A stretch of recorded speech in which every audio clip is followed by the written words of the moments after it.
Om Namo Bhagavate Vasudevaya. Om Namo Bhagavate Vasudevaya.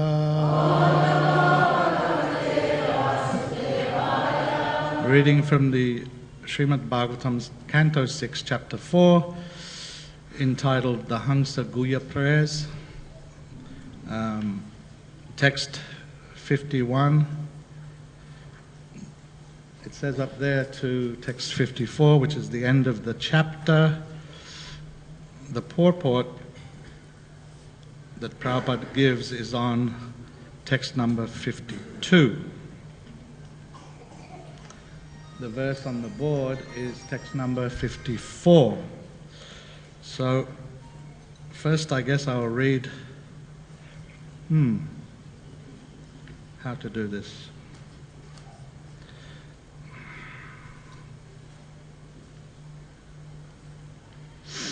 Okay, I guess we'll just chant this verse since it's up and then take it from there.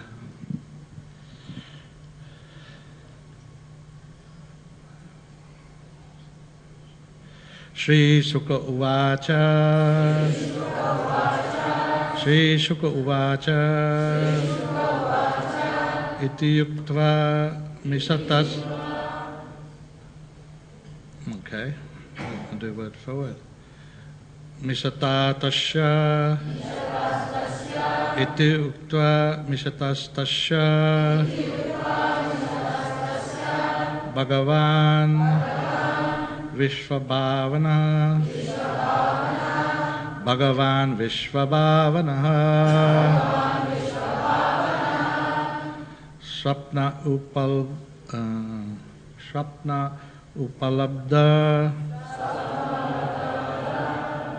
Swapna Upalabdha Artha Eva Swapna Upalabdha Artha Eva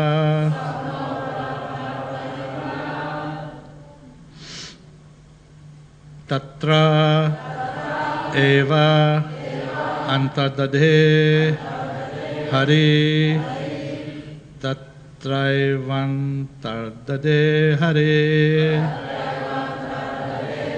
Shri Sukha Uvacha Iti Uktva Misatastasya Bhagavan Vishvabhavanaha Swapnopala Udarta Iva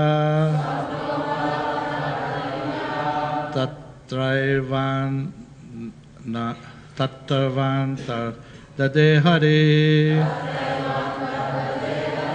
Shri Sukha Uvacha Iti Uktva Misatastasya Bhagavan Vishvabhavanaha Swapnopala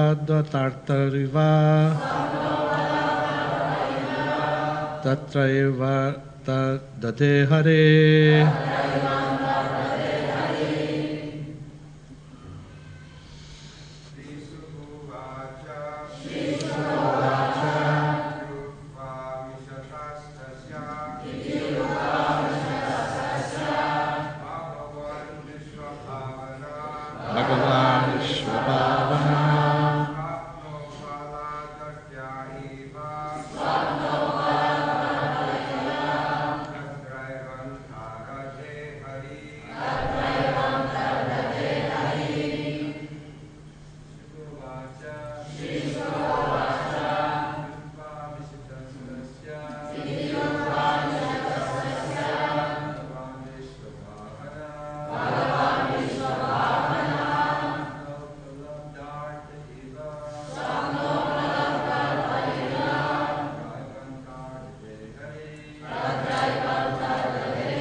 Matas.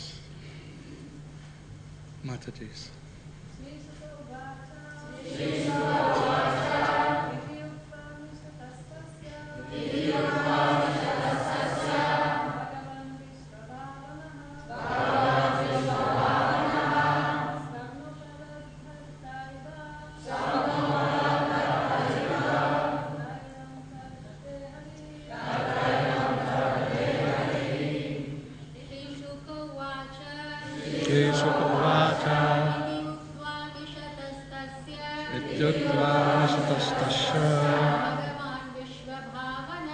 Bhagavan Vishwabhavanah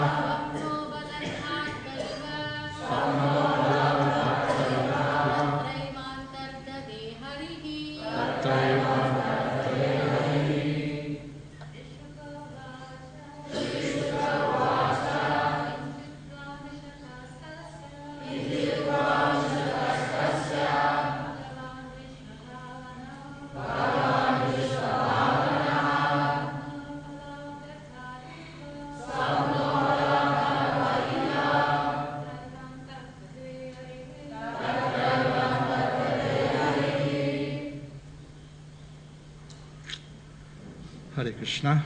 So, I guess Shri Shuka Uvacha. Sukadev Goswami continued to speak. Iti, thus, Uktva, saying, Mishata Tasha, while he, Daksha, was personally looking on. Bhagavan, the Supreme Personality of Godhead, Vishvabhavana, who creates the universal affairs, Swapna Upalabdha Artha, an object obtained in dreaming,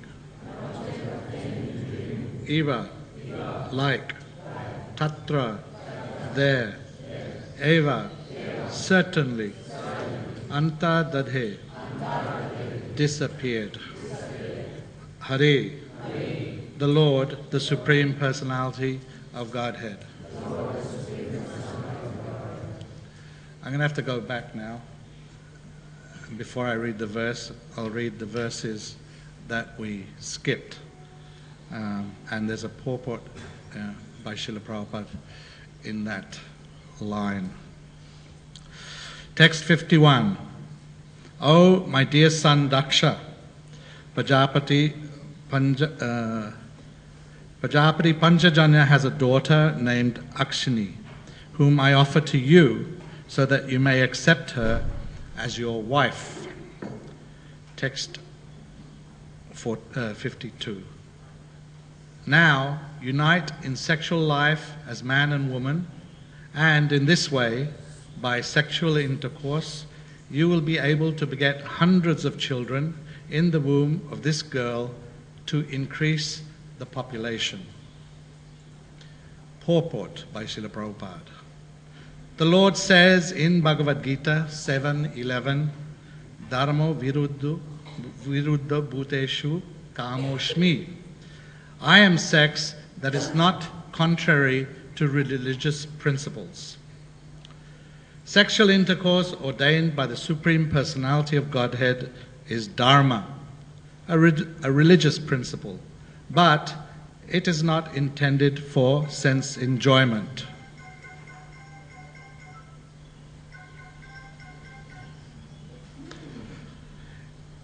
Indulgence in sense enjoyment through sexual intercourse is not allowed by the Vedic principles. One may follow the natural tendency for sex life only to beget children. Therefore, the Lord told Daksha in this verse, this girl is offered to you only for sex life to beget children, not for any other purpose. She is very fertile, and therefore you will be able to have so many children as you can beget, as many children as you can beget. Srila Vishwanath Chakravarti Thakur remarks in this connection that Daksha was given the facility for unlimited sexual intercourse. In Daksha's previous life, he was also known as Daksha, but in the course of performing sacrifices, he offended Lord Shiva, and thus his head was replaced with that of a goat. Then Daksha gave up his life because of his degraded condition, but because he maintained the same unlimited sexual desire, he underwent austerities by which he satisfied the Supreme Lord, who then gave him unlimited potency for sexual intercourse. It should be noted that although such a facility for sexual intercourse is achieved by the grace of the Supreme Personality of Godhead, this facility is not offered to advanced devotees who are free from material desires, anya bilasita sunyam. In this connection, it may be noted that if the American boys and girls engaged in the Krishna consciousness movement want to advance in Krishna consciousness to achieve the supreme benefit of loving service to the Lord, they should refrain from indulging in this facility for sex life. Therefore, we advise that one should at least refrain from illicit sex. Even if there are opportunities for sex life, one should voluntarily accept the limitations of having sex only for progeny, not for any other purpose. Kadama Muni was also given the facility for sex life, but he only had a slight desire for it. Therefore, after begetting children in the womb of Devahuti, Kadama Muni became completely renounced. The purport is that if one wants to return home back to Godhead, one should voluntarily refrain from sex life. Sex should be accepted only as much as needed, not unlimitedly. One should not think that Daksha received the favor of the Lord by receiving the facilities for unlimited sex. Later verses will reveal that Daksha again committed an offense, this time at the lotus feet of Narad. Therefore, although sex life is the topmost enjoyment in the material world, and although one may have an opportunity for sexual enjoyment by the grace of God, this entails a risk of committing offenses. Daksha was open to such offenses, and therefore, strictly speaking, he was not actually favored by the Supreme Lord. One should not seek the favor of the Lord for unlimited potency in sex life. Text 53. After you give birth to many hundreds and thousands of children, they will also be captivated by my illusory energy and will engage, like you, in sexual intercourse.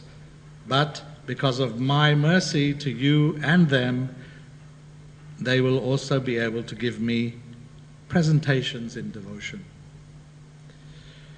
Text 54, which we chanted, Sukadev Goswami continued, after the creator of the entire universe, the Supreme Personality of Godhead, Hari, had spoken in this way in the presence of Prajapati Daksha, he immediately disappeared as if he were an object experienced in a dream. Thus end the Bhaktivedanta purports of the 6th canto, 4th chapter of Srimad Bhagavatam, entitled the Hangsha Prayers offered to the Lord by Prajapati Daksha. Om Agyana Timirandasya Gyanam Janashalakaya Chakshu Shunmilitam Jaina Tasmai Sri Guruve Namah Shri Chaitanya Manavishtam Stapitam Jaina Bhutale Shayam Rupa Kadayamayam Dadati Swa Vandantikam.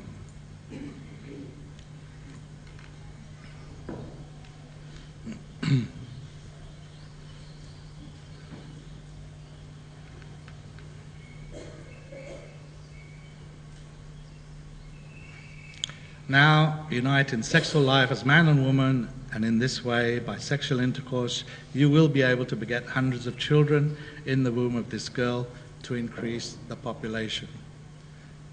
Daksha is the Prajapati.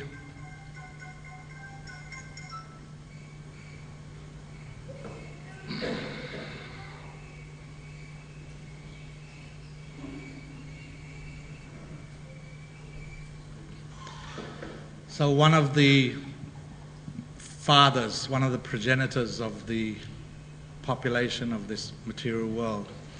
And he was not obviously an ordinary person. Previous life, Prabhupada mentions, he was Daksha, his father-in-law was Lord Shiva. That's the kind of people he was associating with.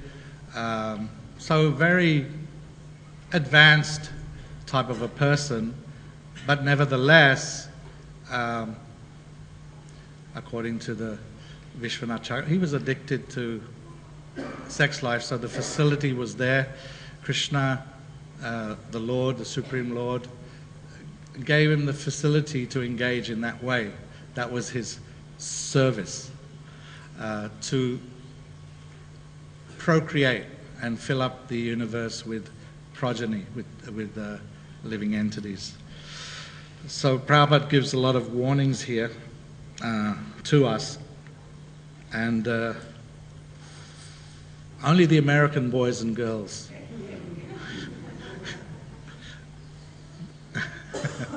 So I think he meant all of us. At that time when he was writing, obviously, it was focused on, his mission was focused in America.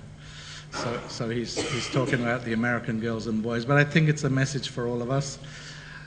Someone of that stature, Daksha, Prajapati,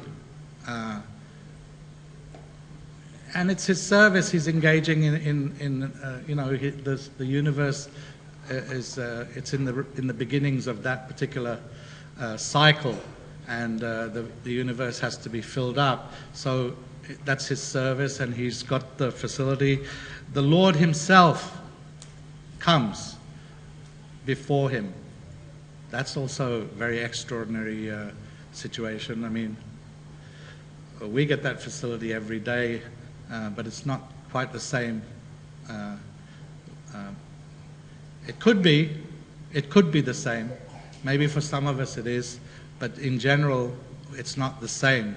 When we are standing in front of Shri Radha Madhava, it's not the same as Daksha Prajapati standing in front of Lord Hari, who appeared there to give him a wife and give him his service and give him the facility to engage his propensity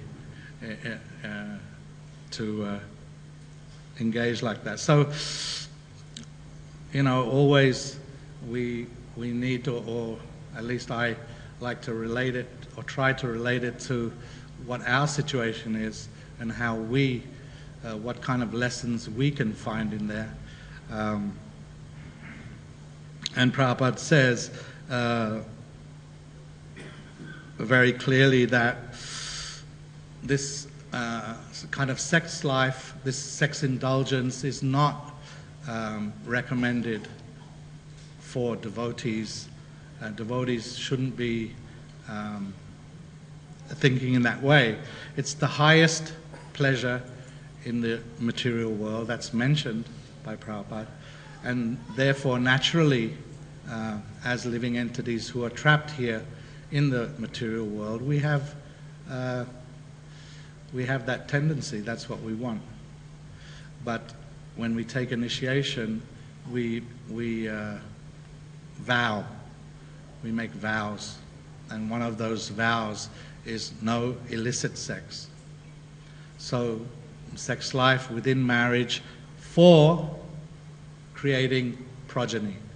That's Krishna. Krishna says in Bhagavad Gita, Kamoshmi, Kamoshmi.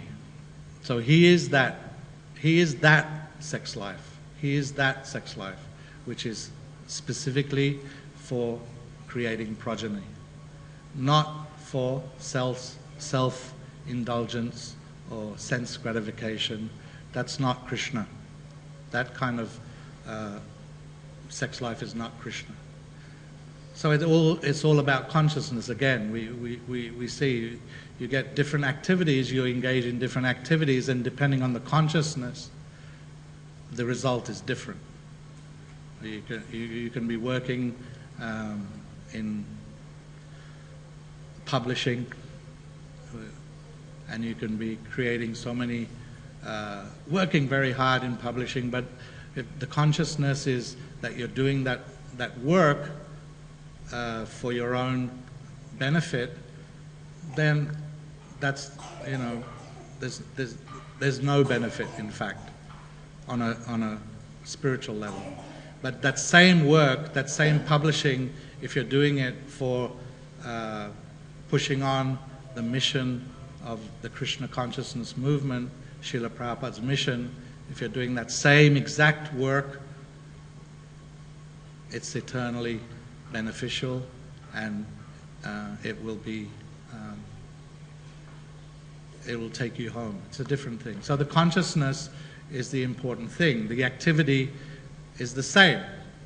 Sex life, intercourse is the same thing. But if you're engaging in that with the sole purpose of creating progeny, then that's Krishna, he says. And if you're not, that's binding. So the knots, there's knots that we're tied up with in the material world. Guna, 3 gunas, it creates a rope, and we're tied and bound up by those ropes. And Prabhupada gives the example that, well, if you're tied up, your hands are tied and your legs are tied, you can't get free. You can't do anything. You're tied up. And that's our situation. Maybe even we have a gag. Maybe there's a gag as well. What to do? We're tied up. We're bound by the modes of material nature. What to do? How are we supposed to free ourselves? We can't free ourselves because we're bound. The only course of action left to us is to surrender to the Supreme Personality of Godhead, surrender to His devotees. They can free us. They can free us. So that's what we have to do. The material world, the material energy, is very difficult to overcome, Krishna says. Very difficult. It's His energy. How are you going to overcome His energy? We don't have the capacity to do that. We can't do it. It's not possible for us with our... So what are we to do? We have to surrender. We must surrender. Only by surrendering to the Lord and His devotees do we have any chance of freeing ourselves from these kind of situations. Here, he's thinking he got the favor of the Lord, and everyone's thinking he got the favor of the Lord. But the acharyas say, no, that's not favor, that's not real favor, because that kind of activity opens up the possibility for creating offense. And we see that Daksha was prone to that. He offended Lord Shiva in his previous life, and as going on, we see again, later, Prabhupada says, later verses, we haven't come to there, but again, he's going to make some kind of offense, and so it's not a favor. Daksha was open to offenses, and therefore, strictly speaking, he was not actually favored by the Lord. He wasn't favored by the Lord. In fact, that's what the acharyas say. And so even though he was there, and the Lord appeared in front of him, I mean, what kind of favor is that? That in itself is a huge favor The Lord came there. He offered these nice prayers. The Lord was pleased by those prayers. He appeared there before him. So that's very, very nice. But the end result, so when we seek favor, we do pray. We chant Hare Krishna, my dear Lord, please engage me in your service. And various other prayers. That's our main prayer, Hare Krishna, with the Hare Krishna movement. My dear Lord, please engage me in your service. We don't seek the favor of the Lord for anything else, because that will lead us into problem areas which are problematic and could cause us to again fall down from whatever position we've achieved. So chanting Hare Krishna Mahamantra, someone asked me to mention this, that other mantras are there, but we are the Hare Krishna movement. Our main focus is the Hare Krishna Mahamantra.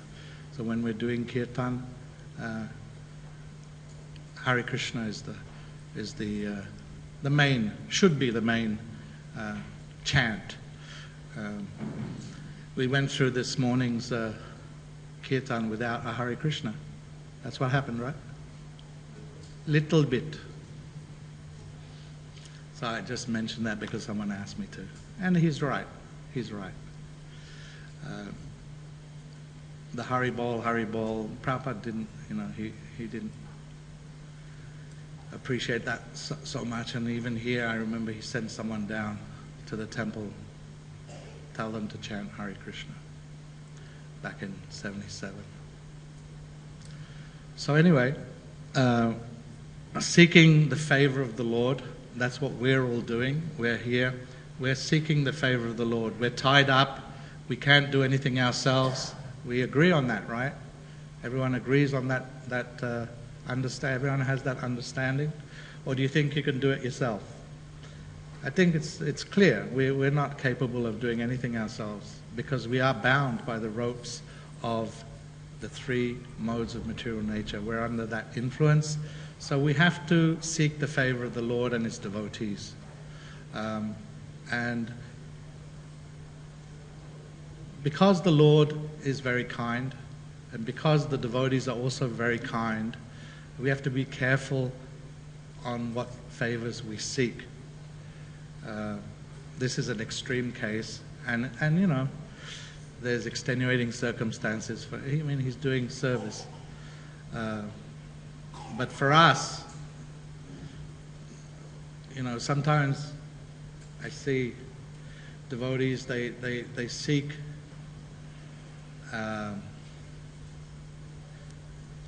Well, I know some devotees. They seek favor in the form of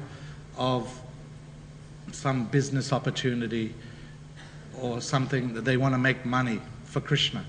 Not for themselves, for Krishna. They want to make money for Krishna, so they seek that favor. That's what their focus is. But unfortunately, what may happen, and what does happen sometimes, is they get that opportunity, they engage in that, but they get sidetracked. It becomes sidetracked, and then all kinds of unwanted anarthas enter into that work. So I don't think we need to. I think our main favor that we should be seeking, that we should be praying for, is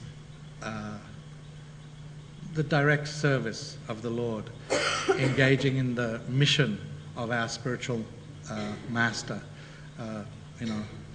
giving Krishna consciousness to everyone.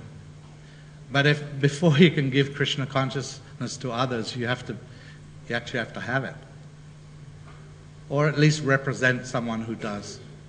And so that's our situation. We may not be Krishna conscious, but we're representing a line. We're representing Prabhupada, we're representing previous acharyas who are Krishna conscious, who do have Krishna consciousness, and we can offer that, and we can give that. We can distribute Prabhupada's books, we can go on Harinam, we can distribute Prasad. The programs are nicely outlined. We don't really have to make any new thing.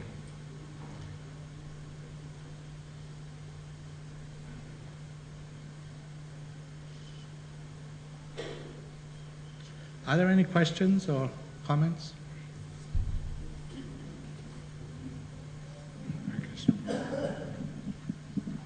In the class you mentioned, and I think it was mentioned in the purports, how Daksha's propensity to create offenses was opened up by his propensity for sex life. Can you explain how sex life opens up that propensity towards offense? I don't know if I'm the right person to answer this question. Yes, please, help me out.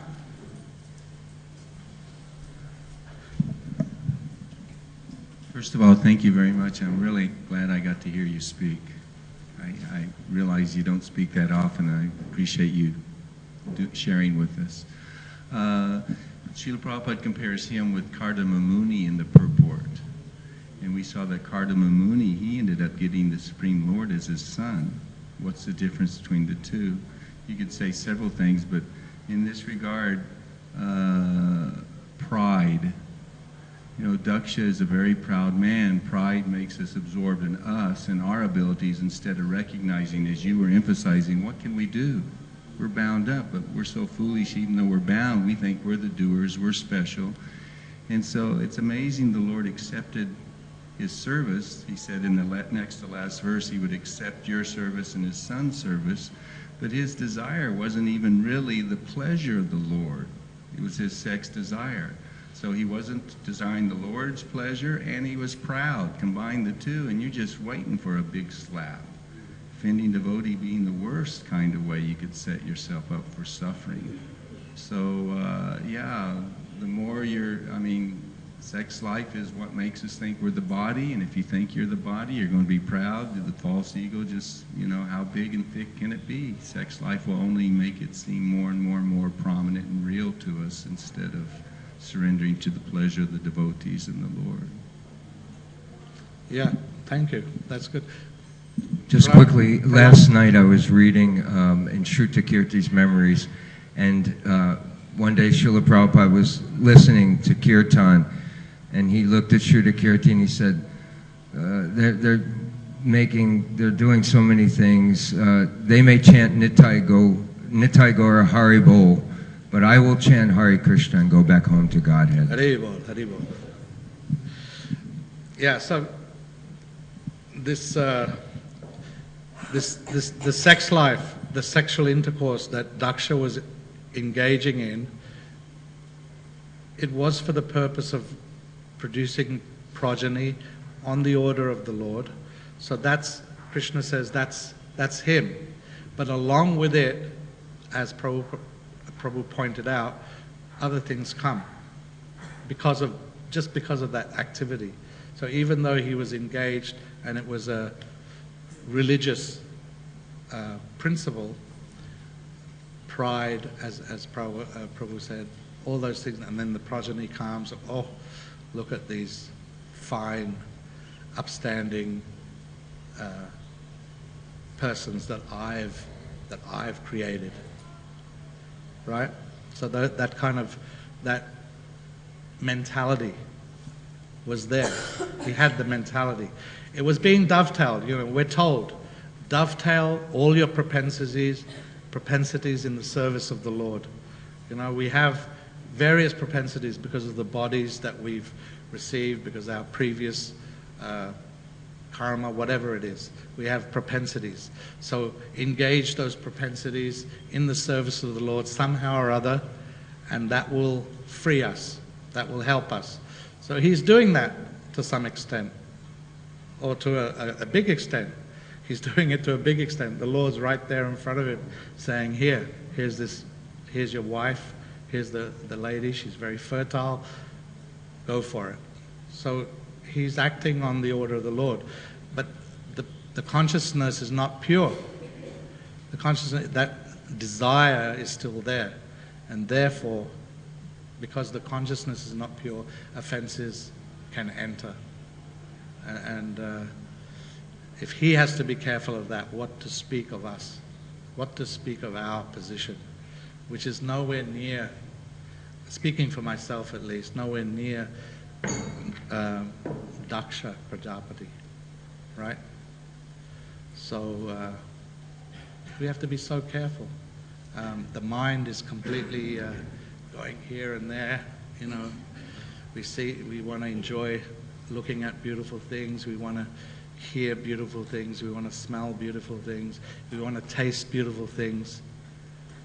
And all those propensities are there, but we're advised, you know, look at the form of the Lord, not the form of the material form that we're attracted to.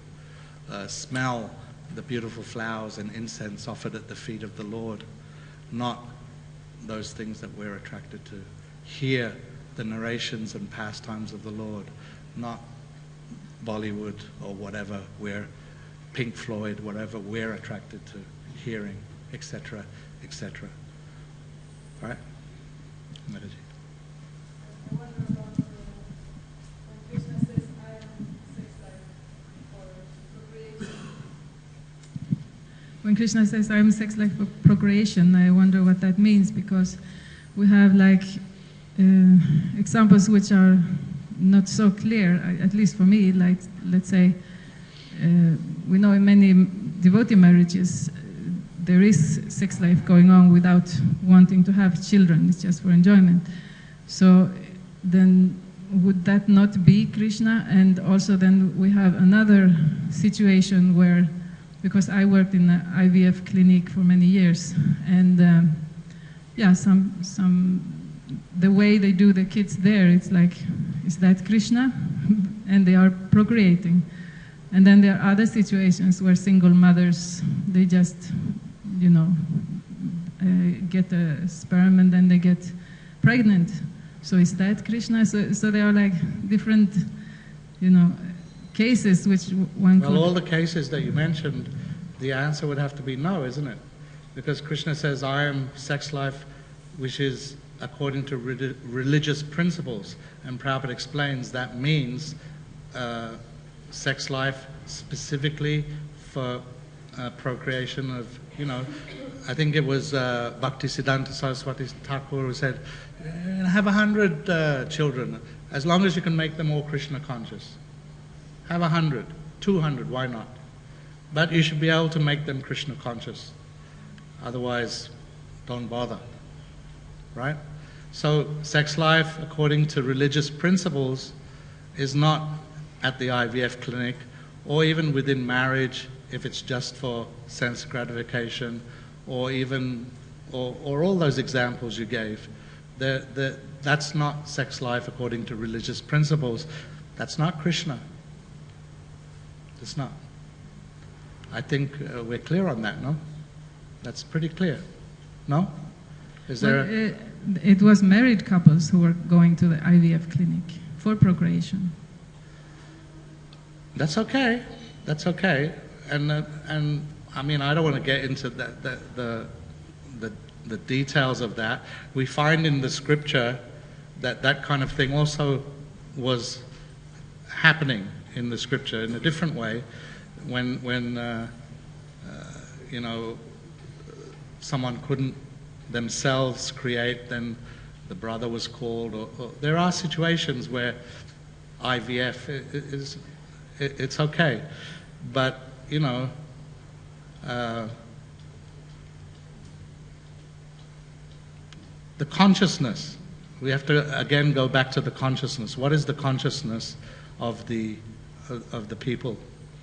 If it's a nice couple who want to bring up, to bring a Krishna, someone into the world and make them Krishna conscious, very, very nice. It's okay. But I don't think everyone who goes to the IVF clinic is in that consciousness. I don't know. I don't think so.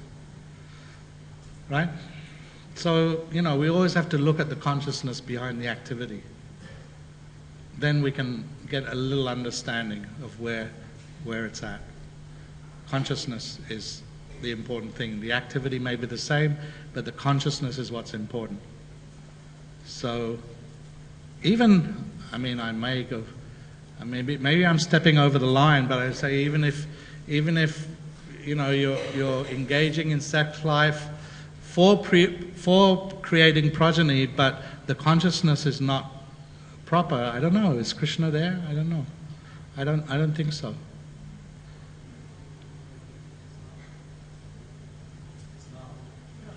Yeah. Krishna's everywhere. In every being. But he's not in that act which is for sex life for sex gratification. He's not. If you allow, you touched on it, but just a little expansion of it.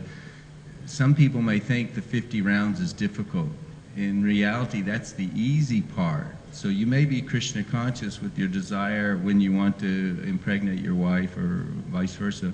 But the hard part is the long haul of actually helping them become Krishna conscious. It's not just a one-time thing and then that's it. It's you know, it's in reality almost a lifetime service. So that's really the continuation of the full picture. At least Krishna. At least 15, 20 years.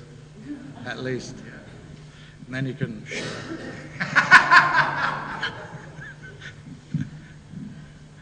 Okay, it's 8:45. According to this sign here, I have to finish the class, including questions and answers. So thank you all very much. All glories to Srila Prabhupada.